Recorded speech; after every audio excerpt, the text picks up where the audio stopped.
Lois dwi'n dod o Penllyn ac yn astudio meistr seicoleg clinigol a iechyd.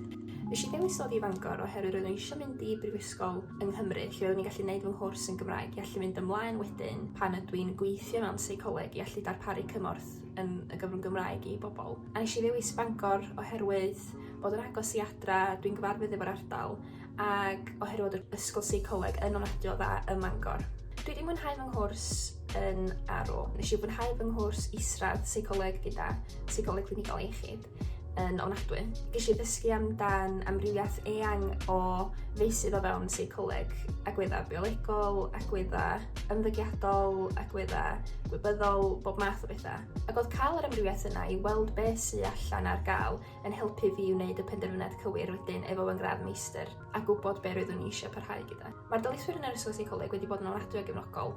Mae'r ysgol seicoleg yn hynod o dda gyda'i ddarpariaeth Gymraeg, a mae'r daleithwyr wastad yn agored yn groesawgar. Dwi'n meddwl bod Bangor yn le ofnadwy o dda ar gyfer myfyrwyr Cymraeg, oherwydd mae'n ar ochr o y Gymdeithas Cymraeg UMCB, Undeb Myfyrwyr Cymraeg Bangor, lle mae yna lwyth o nosweithiau allan, gweithgareddau, digwyddiadau'r flwyddyn gyda gwahanol Gymdeithasau Cymraeg o brifysgolion eraill, a'r cymorth academaidd yn Gymraeg wastad ar gael yma ym Mangor hefyd. Felly mae'r opsiwn i allu cymryd rhan cyn gymaint ag lled o ti isio. Dwi wedi siarad yn barod am UMCB.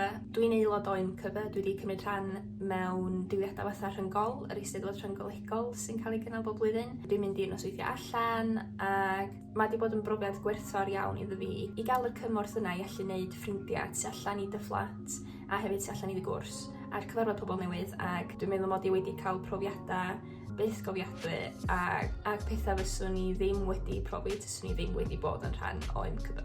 Dwi'n cyfgwerthfawrogi'r amser yna ac yn cyfrif hyn yn ofnadwy o lwcus. Ar y funud dwi'n byw mewn tŷ, ond dwi wedi bod yn byw mewn neuaddau preswyl yn ystod fy nghyfnod yma Mangor. Dwi wedi byw yn JMJ, sef yr neuaddau Cymraeg. Nes i fwynhau fy nghyfnod yna oherwydd mae'n wahanol i neuaddau preswyl eraill oherwydd bod ni gyd yn fyfyrwyr Cymraeg a rhan fwyaf ni yn perthyn i UMCB.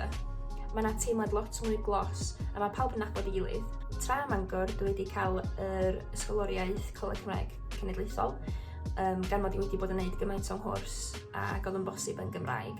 Nes i gael ysgoloriaeth rhagoriaeth am fy nghanlyniadau lefel A pan o'n i'n dod i'r brifysgol, a mi ges i ysgoloriaeth cyffelyb wedyn gan yr ysgol seicoleg i parhau gyda fy ngradd meistr.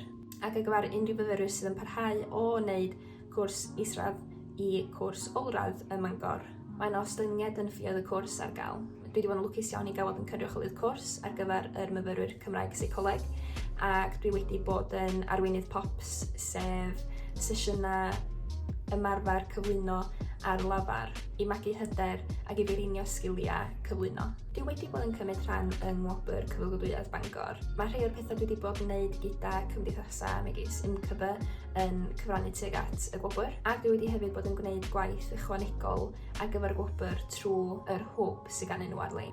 Fy ngobeithio ni ar gyfer y dyfodol yw i gael mwy o waith gyfodol eleni ac i cwblhau fy ngradd gyda gradd da gobeithio, cael gwaith yn y blynyddoedd nesaf fel cynorthwydd seicoleg a cael ar y cwrs doctoriaeth seicoleg clinigol yma Mangor. Yr unig cyngor sgynna i rywun sydd yn meddwl dod i Fangor ydy gwnewch y mwyaf ohono fo unwaith ydych chi yma oherwydd mae'r amser yn fflio heibio.